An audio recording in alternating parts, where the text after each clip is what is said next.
If you like and subscribe with notifications in the next 5 seconds, you will have good luck for the rest of your life.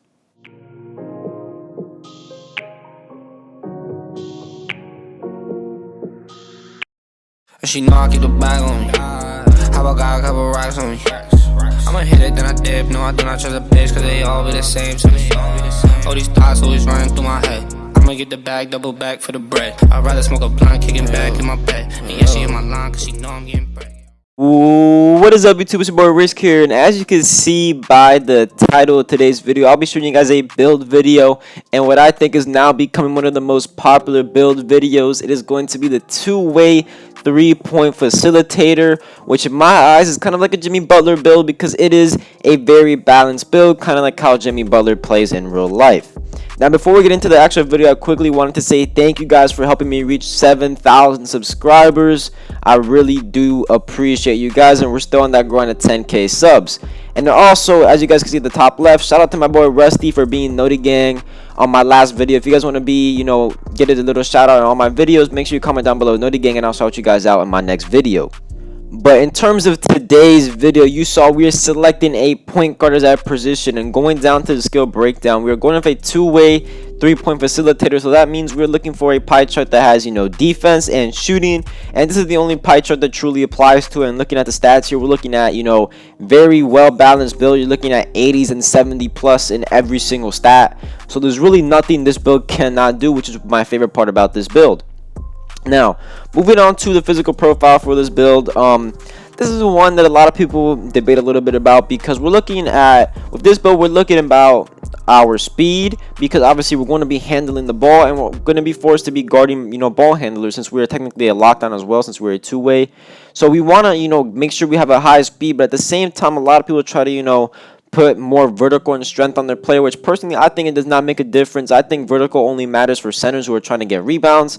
Vertical and also maybe for chase down blocks, but we're going to be a smaller type of lockdown, so I don't see vertical being that much of importance to us. So I like going with the first pie chart for this build, which will give us 91 speed and will help us reach that maximum of around 97 98 speed when you take into consideration us at 99 overall. And if you guys are superstar 3 and you have gym rat badge, it's another 4+ speed. So we'll have around this build at around, I would say, around 98 speed with this build.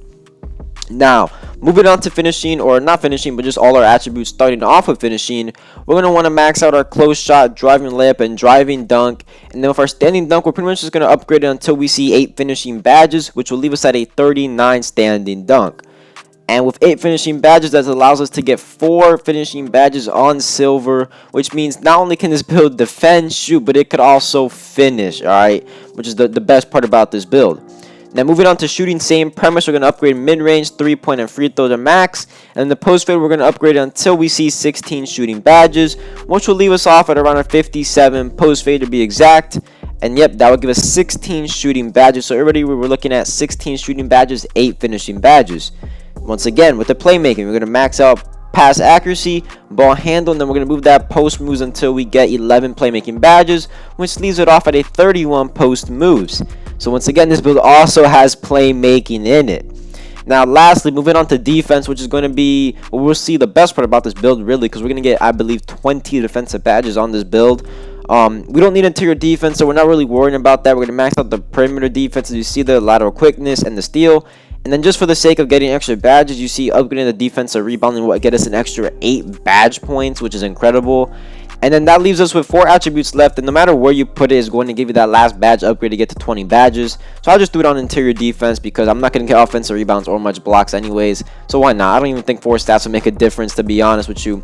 So now that all the attributes have been added, taking a look at our badge upgrades, this build has over 55 badge upgrades. Like I said, this is a Jimmy Butler build that could do it all. It's going to be able to finish. It's going to be able to shoot, play make, and most importantly, defend. And that's why this is going to be one of my new favorite builds in NBA 2K20, and I hope it is going to do the same for you guys because this build is just phenomenal.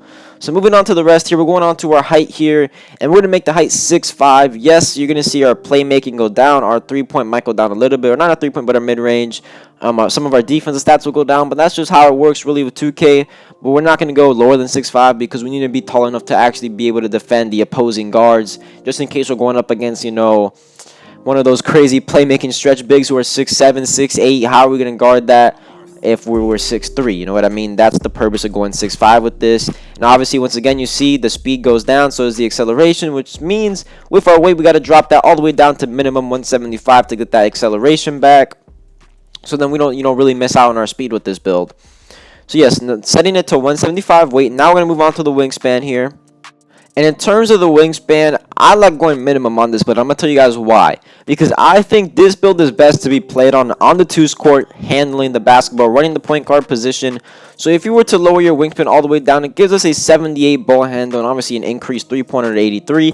But with that 78 ball handle, that means if our teammate has Hall of Fame floor general and we are 99 overall, we will be able to speed boost, or if we are ever in takeover, we will be able to speed boost as well. So that is why I like going with minimum wingspan. But if you for some odd reason are not going to use this as a guard build, you're going to use it more of a spotter build, maybe in pro-am, spotting up corner, being able to shoot the basketball, being able to handle the ball if necessary, then I could understand, possibly you going maximum wingspan, but to me, it don't really make any sense.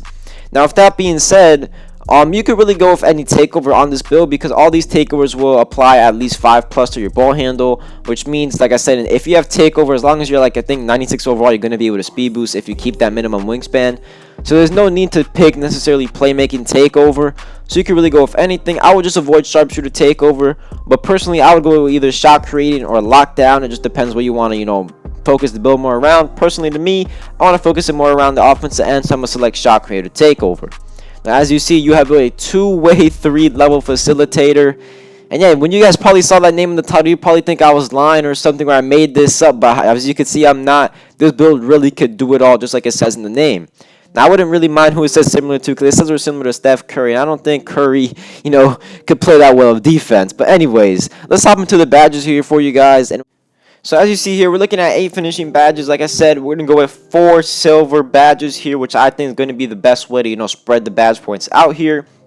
And what I like to do is I like to go with silver slithery finisher, silver contact finisher, silver consistent finisher, and then silver fancy footwork. Now, consistent finisher, very important badge. A lot of people don't use it, and yet you wonder why you miss open layups. If you guys read the badge, it says it helps you with poorly timed layups. And I don't know about y'all, but every layup I shoot is very early or very late. So that's why that badge is very important. Unless you're shooting greens on your layups and you don't need that badge. But I'm pretty sure everyone needs that badge. And that will prevent you from missing wide open layups. And the reason for fancy footwork is obviously, with this game, hop steps are so overpowered. Being able to go in there and hop step is very important. And then you guys already know what contact finisher and slithery finisher could do.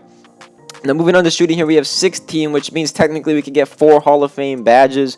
But we're going to switch that up a little bit. But we'll start off with Hall of Fame Quick Draw, of course, Hall of Fame Hot Zone Hunter, Hall of Fame Green Machine, then Hall of Fame Range Extender. The most 4 important badges in the game. If you have these 4 shooting badges, you will not miss, and you don't really need nothing else. But to switch it up a little bit, I'm going to take off Hall of Fame Green Machine, put it down to Golden, and put Bronze Clutch Shooter. Why? Because I think Clutch Shooter, at least on Bronze, is one of the best badges in the game, in my opinion, for its value.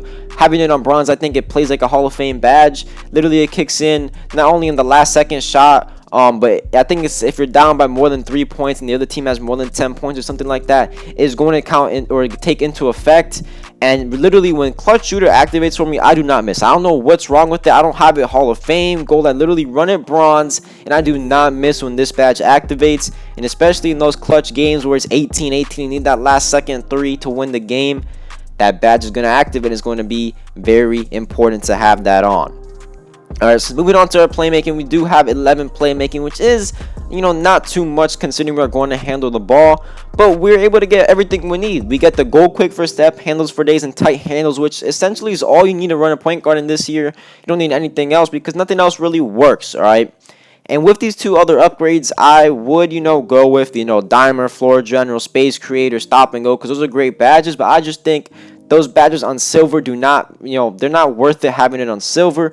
So what I like to do is I like to go Bronze Bailout and Bronze Unpluckable, because I feel like I'm getting more value out of those badges than, let's say, silver Stop and Go. I feel like Stop and Go is a badge that only works in Hall of Fame. Same with Space Creator, Floor General, and Dimer. So that's what it is about when you're determining the badges for a build. Just how much, how much is that badge upgrade worth? I think I'm getting more worth out of a Bronze Bailout and Unpluckable than, maybe a silver Space Creator, for example. So now into our last tier here, we're going into the defensing and rebounding. So we have 20 upgrades available, and remember, we are going to be in the perimeter at all times. We are not in interior lockdown by all means. So we're going to want exterior badges to help guard the perimeter. Number 1, starting off with clamps, one of the most important badges in the game to prevent you getting blow-bodied by slashers. Intimidator, obviously another very important badge. Since we're on the perimeter, we need pick dodger and pickpocket to be able to dodge the screens and get some steals and get some stops. And with that, we have 4 upgrades left, and really, I didn't really want to go tireless defender because I don't think it's necessary. But when you look at all the other, badges here, I don't think there's anything worth getting. What I actually end up doing is I end up going gold tireless and then bronze interceptor, just so I can be able to catch the ball on a wide open, steal. Because a lot of times, even if you're locked down, if someone throws a bad pass and you could have a straight on, catch animation for it, and your player will still drop it if you don't have interceptor. So that's why I put that on. But with that being said, you guys see, looking at the badges here, we're looking at 4 silver badges. I think that is 5 gold badges and then 7 Hall of Fame badges on this build. So if you guys do end up making this build, let me know down below in the comments how it turns out for you. If you guys need any help with the build, let me know. You can let me know down below in the comments or on my Twitter. It will be linked in the description. With that being said, it's your boy Risk. If you have not hit that subscribe button, hit that notification bell, hit that like button.